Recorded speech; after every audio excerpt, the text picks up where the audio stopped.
नमस्कार। RJ रोहिका Sharma channel में आप सभी का स्वागत है। आज की हमारी कहानी का नाम है महरी, जिसके लेखक हैं मुंशी प्रेमचंद्र जी।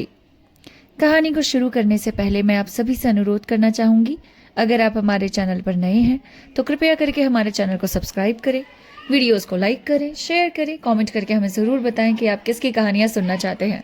तो चलिए कहानी शुरू करते हैं। भगवान करे लल्लू जी की माँ का, जिनके बल पर हर प्रकार का आराम है, अन्यथा डाक खाने की नौकरी जहां 7-8 घंटे की हाजिरी और कभी दफ्तर को देर ना हो, यह चमत्कार नहीं तो क्या है। घर का सारा काम सदा स्वयं ही समय पर हो जाता, हमारी गाड़ी कभी लेट नहीं होती। घर के सभी चूल्हे घड़ी के पुर्जों की भांति सदा अपनी अपनी जगह पर ठीक रहती है। यह सब लल्लू की माँ का जादू है। यदि मुझे किसी छुट्टी के दिन दफ्तर जाना पड़ जाए तो रो पड़ूं, लेकिन वे बेचारी है कि उनको न इतवार से मतलब है, न ही बड़े दिन से। काम है कि प्रतिदिन बढ़ता ही जाता है। मेरा घमंड वेतन के साथ साथ बढ़ता जाता है, लेकिन वे उफ तक नहीं करती। घर में प्रभु की कृपा से 4 बच्चे हैं। उनके ही काम से एक औरत को अवकाश मिलना कठिन है। फिर पता नहीं वे अन्य कामों के लिए किस प्रकार समय निकाल लेती है। मेरे व्यक्तिगत सुख के सभी काम वह स्वयं ही करती है।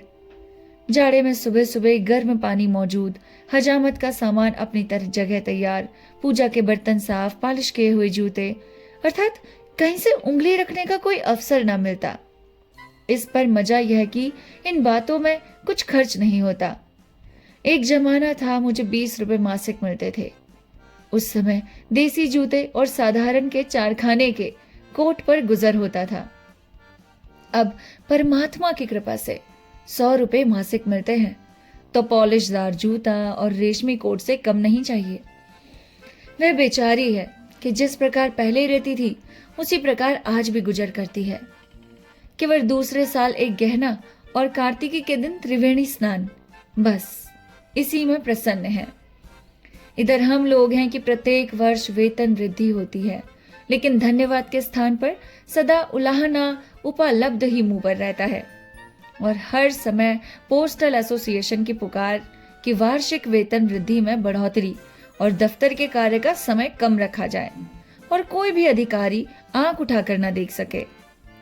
मैं जो दाल चावल खाता हूँ वे भी यही खाती है। ईश्वर की देन है कि उन्हें संतोष रहता है और मुझे असंतोष, अधीरता। मैं पूरा वेतन लल्लू जी के माँ के हाथ में ही देता हूँ, और मुझे वह सुख सुविधा मिलती है जो 300 रुपए के अफसर को भी नसीब ना हो। अतिथि भी प्रसन्न रहते हैं, सभी संबंधी भी संतुष्ट हैं। सच पूछिए तो जितना काम वे करती हैं वह 100 रुपए से अधिक होता है। साहब लोग अपने बच्चों के लिए 15-20 रुपए मासिक पर आया रखते हैं, लेकिन उनको वह आराम और प्यार नसीब नहीं होता जो मेरे बच्चों को है। यदि मैं एक बावर्ची रखूं तो कम से कम 10 रुपए मासिक, और भोजन देने पर भी इतना अच्छा खाना बनाना नहीं आ सकता उसे। इस पर मजा यह है कि सदा खर्च में किफायती दृष्टि में रहती हैं। यदि मैं 15 रुपए मासिक पर अपने लिए एक बैरा रखूं तो वह भी इतनी देखभाल और रख रखाव नहीं कर सकेगा। फिर बच्चों के कपड़ों की सिलाई 10-15 रुपए मासिक हो जाती है। झाड़ू बर्तन की नौकरानी ही 10-5 रुपए मासिक ले लेती है। अर्थात चाहे जो हिसाब लगाए, यदि मेरा लगभग समस्त वेतन भी नौकरों को भेंट कर दिया जाए तो भी इतना आराम नसीब नहीं हो सकता जितना कि इस भगवान के रहने पर होता है। मेरी बीवी मेरे लिए भाग्यवान से कम नहीं है। इसे अंग्रेजी शिक्षा का प्रभाव समझिए, या अखबार पढ़ने या बड़े बड़े नेताओं के भाषणों का परिणाम। प्राय मेरे मन में आता है कि अपने जीवन साथी से इतनी मेहनत कराना भारी अत्याचार है, और वास्तव में एक औरत का इस सीमा तक काम करना अन्याय है। लेकिन वह बेचारी अपने मुंह से कुछ नहीं कहती। संभवतः उसके मन में कभी विचार ही नहीं आता। मेरे मन में कभी कभी उफान सा उठता है कि एक महरी या नौकरानी रख दूं तो शायद उन्हें कुछ आराम मिले। वास्तव में मैं बहुत स्वार्थीपन की बात कर रहा हूं। कि मैं तो बाबू बना हुआ हर प्रकार का आराम उठाऊं और घर की देवी नौकरानी की भांति दिन भर काम करती रहे। लेकिन जब कभी देवी जी से इसकी चर्चा होती है तो वे हंस कर टाल देती हैं। अरे क्यों बेकार में खर्च बढ़ाओगे, मैं कुछ पढ़ी लिखी तो हूं नहीं जो दिन भर पलंग पर लेटी रहूं या सुबह शाम पार्क की सैर करने जाऊं। जिस तरह काम चलता है चलने दो। यदि मैं दबाव देता हूं तो वो कहने लगती हैं, मैं तो मना नहीं करती, रख लो मेहरी। मेरे समय से पहले तो सदा एक नौकरानी घर में रही, मुझे वही समय याद आता है। बुढ़िया नौली के बाद घर में कोई नौकरानी नहीं रही। भगवान भला करे, उसकी कमर झुक गई थी, लेकिन मरते दम तक अकेली ही सारा काम करती रही, सदा सेवा ही की। स्वयं कभी बीमारी तक में भी कोई सेवा न ली। उस पर मजा यह है कि केवल 1 रुपया वेतन और खाने पर, और वह उम्र भर का वेतन भी मरने पर घर में ही छोड़ मरी। मां से अधिक सेवा करने वाली, दुख दर्द बांटने वाली, अब ऐसे नौकर कहाँ मिलते हैं। क्या समय था। अति अल्प वेतनों पर भी लोग संपन्न थे। इसके प्रतिकूल आजकल वह समय है कि आय और व्यय दोनों में वृद्धि, उस पर भी हर समय असंतोष। पहले प्रत्येक वस्तु सस्ती थी, लट्ठा और उत्तम मलमल 4 आने गज, अच्छी मिठाई 5-6 आने सेर। अब खर्च 2 गुना हो गया है, मगर वह बात ढूंढे नहीं मिलती। भगवान करे वह समय एक बार पुनः आ जाए, चाहे थोड़े ही समय के लिए हो, लेकिन एक बार तो टके सेर भाजी और टके सेर खाजा बिक जाए। अब मैंने अपनी किसी आवश्यकता के कारण नहीं और ना किसी के कहने पर, बल्कि अपनी इच्छा से, फैशन की दृष्टि से एक मेहरी रखने का संकल्प कर लिया। लेकिन यह संकल्प रास नहीं आया। हर बार नई मुसीबतों से 2-4 होना पड़ा और आराम तो एक और चिंता ही चिंता रही। प्रतिदिन बर्तनों और कपड़ों का गुम होना आरंभ हुआ। खर्चे अत्यधिक बढ़ गए। यदि पहले 10-15 रुपए के घी में काम चल जाता था तो अब 25 का लगने लगा। नौकरानी है कि हर समय अपने पिछले स्वामी की बढ़ाई का गीत गाती रहती है। वहां ये होता था, वह होता था। इस प्रकार घी पतलालों में बहाया जाता था, दूध से बर्तन धुलते थे, ये मिलता था, वो मिलता था, अर्थात आराम कम और खर्चा अधिक हो गया। हर समय की भगझक ऊपर से। पहले नौकरानी जो मिली उसकी अवस्था 20-22 वर्ष की रही होगी। आप उसे रूपसी नहीं कह सकते, लेकिन शिष्ट अवश्य थी और उसकी आंखों में एक प्रकार की चमक भी थी। यद्यपि कोई विशेष बात नहीं हुई, लेकिन देवी जी को शिकायत ही रही। वह कहती, मैं अब दफ्तर देर से जाता और शीघ्र लौट आता हूं, लेकिन मैं पूरे समय तक दफ्तर में ही रहता। डाकखाने की नौकरी में देरी और जल्दी कैसी। दूसरी शिकायत यह हुई कि मैं जमुना, जो कि हमारी नौकरानी का नाम है, की ओर बहुत देखता हूं, हर समय उसी से बातें करता रहता हूं, लेकिन मुझे कोई असामान्य बात नहीं लगी।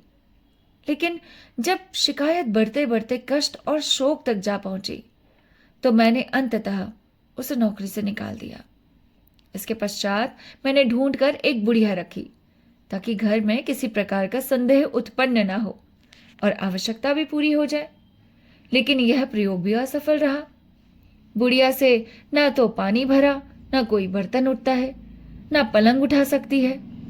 वह तो हड्डियों और खाल का थैला भर भी एक, और सोचिए तो वह स्वयं ही एक सेवक की आवश्यकता है उन्हें। बहरहाल लल्लू जी की मां को उससे कोई आराम नहीं मिला। उन्हें पहले जितना काम करना पड़ता था अब भी उतना ही करना पड़ता। लेकिन बीच में मैं बेवकूफ बना। संक्षेप में यह कि अंततः उसे भी नौकरी से निकाल दिया और अब एक मध्यम आयु वाली की खोज आरंभ हुई। सर्विस सीकिंग एजेंसी के माध्यम से एक 40 वर्षीय नौकरानी की खोज हुई। उससे पहले अनेक सेविकाएं आई और चली गई।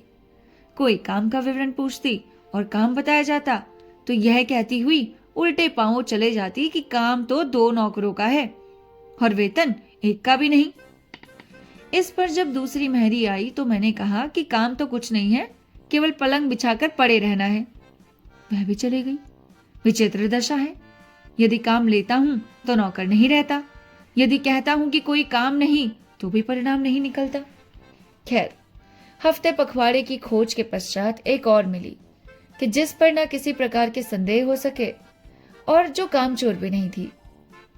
इस प्रकार से अपनी बुद्धि से भली प्रकार सोच विचार कर उसे नौकर पर रखा। थोड़े समय में पता चला कि यह औरत जब चाहती अच्छा काम करती और जब ना चाहती तो कुछ ना करती। ऊपर से यह कि जब जी में आता धृष्टता का व्यवहार करती। एक दिन की घटना सुनिए। देवी जी ने हाथ में मिट्टी और मिट्टी के पंजे का निशान देखा तो उससे पूछा, चंपा, ये थाली बहुत मैली है। तो चंपा बोली, ये तो साफ पंजे और उंगलियों के निशान है। मैं ही क्या, सभी देख सकते हैं। मगर ये मेरी नहीं है, हुमा यानी कि मेरी बड़ी लड़की का, उसकी है। लड़के तो इस घर में मिट्टी से खेला ही करते हैं। मेरी देवी ने बोली, अरे चंपा, इतना झूठ क्यों बोलती हो? लड़की के इतनी बड़ी उंगलियां कहाँ? बेकार बातें बनाती है और बच्चों को बदनाम करती है। अरे मेम साहब, मैं तो बात बनाती हूं, मगर झूठ तो तुम ही बोला करती हो। चंपा, जबान संभाल कर बात कर। ये महीना पूरा होले तो हम तुझे बर्खास्त कर देंगे। अरे तुम क्या बर्खास्त करोगी? मैं थोड़े ही दिनों में नौकरी छोड़ने वाली हूं। केवल अपना सुबीता देख रही थी। हाँ, मेरा आदमी हैरान है कि मैं यहां इतने दिनों तक कैसे रही। वो तो सुबह से ही, शुरू से ही इस घर के खिलाफ थे। यहां किसी नौकर का गुजारा हो ही नहीं सकता। सब चीजों पर ताले और मोहरे लगी हैं। सूखी तनख्वाह ही तनख्वाह है। यह बात तो साफ है कि यहां कभी कोई नौकर नहीं रहा। जब मैं शाम को दफ्तर से आया तो मुझे ये बात पता चली। मैंने यह कहकर टाल दिया कि तुमको नौकर नहीं रखना तो निकाल दो। जो मैंने लल्लू जी की माँ के साथ किया, उस अन्याय पर मुझे बाद में बहुत पश्चाताप हुआ। खैर, उस समय तो यह बात हो गई और मैंने चंपा को समझा दिया और फिर कुछ दिनों तक काम चलता रहा। एक दिन की बात सुनिए। देवी जी ने 10 बार चंपा चंपा पुकारा। वह नीचे थी लेकिन बोली नहीं। चंपा सुनती है लेकिन बोलती नहीं। तब देवी जी नीचे आई और उसने कहा, तुझे 50 आवाजें दी, तूने जवाब ना दिया। अरे बीवी, रहने दो, क्यों झूठ बोलती हो? तुमने 10 बार ही तो पुकारा और 50 बार कहती हो। तुमने ही तो कहा था महीना बंद हो जाए तो हम निकाल देंगे, और आज 1 तारीख है। अब मैं क्यों बोलूं? देवी जी गुस्से से आग होकर चले गई। चंपा उत्तर देने में बिजली। बेचारी पर्दे में रहने वाली देवी जी चुप होकर मेरे कारण गुस्सा पी जाती और मुझसे कुछ ना कहती। मेरा कमरा भली प्रकार साफ ना होता और यदि वे कुछ कहती तो वो कहती कि कौन बड़ा सा कमरा साफ है। एक दिन चंपा ने चीनी मिट्टी के गुलदान तोड़ डाले। देवी जी ने पूछा तो कहती है, लड़कों ने तोड़े हैं। देवी जी ने कहा, अरे लड़के इनके को भी छूते भी नहीं है। चंपा, तो साहब मैंने ही तोड़े। मुझे कब कहा था कि गुलदान ना तोड़े? शीशे के बर्तनों को कहा था, सो आज तक एक भी नहीं टूटा। जो काम करेगा उससे टूट फूट भी होगी। गुलदान तो पुराने थे। आपको नौकर नहीं रखना, बेकार झूठे आरोप लगाती रहती हो। हाँ। अब शाम को मैं पहुंचा तो कहा, हाँ सरकार, खता हो गई। साफ करने पर एक दूसरे पर गिर गया और टूट गए। मैं यथासंभव प्रसन्न रहने का प्रयत्न करता हूँ। क्या करूं, दिन भर दफ्तर की हाय हाय, शाम से घर की परेशानियां। एक दिन मैंने कहा, चंपा, मेरे जूते में एक कील निकल आई है, उसको किसी चीज से ठोक दे। वह चुप रही। शायद मन में यह सोचती रही होगी कि जिस समय नौकर रखा था उस समय यह नहीं कहा था कि यह काम भी उसी के जिम्मे होगा। शायद इसी विचार से उसमें हाथ तक नहीं लगाया। मुझे सुबह को कील वैसी ही मिली तो मैंने उससे पूछा कि तूने कल शाम को जो कील दबाई थी वह रात में फिर निकल आई? तो उत्तर देती है, बाबू जूते पुराने हैं, कहां तक चलेंगे। इनको बदल डालो बाबू और अच्छे दाम के जूते ले लो कि कुछ चले। इस भांति जब मेरा नाक में दम आ गया तो मैंने उसे निकाल दिया और फिर कोई मेहंदी न रखी। इस प्रकार खोया हुआ चैन आप ही मिल गया। सच है, अब नौकरों का समय नहीं रहा। प्रत्येक व्यक्ति स्वयं अपना सर्वश्रेष्ठ नौकर है। और यह कहानी यहीं पर ही खत्म होती है। आपको ये कहानी कैसी लगी? मुझे तो खैर बहुत अच्छी लगी, क्योंकि मुझे ये तो समझ में आ गया कि आदमी अगर सोचे बिना कि अपनी बीवी को मैं नौकर ना बना के रखूं, उसे भी महारानियों वाले ठाट दूं, तो भाई महारानियों वाले ठाट मिले तो मिले कैसे? आजकल नौकर ही ऐसे हो गए हैं। और या फिर ये कह लीजिए कि हमारी औरतों को हर चीज में नुस्ख निकालने की आदत हो गई है, क्योंकि गलत काम सही काम तो होता ही रहता है। लेकिन नहीं, औरतों को तो चाहिए भाई ये रोटी यहाँ से जल कैसे गई। आप लोगों का इसमें क्या कहना है, मुझे कमेंट करके जरूर बताइएगा। मिलते हैं आपसे नेक्स्ट कहानी के साथ, तब तक के लिए नमस्कार, अपना ख्याल रखिएगा।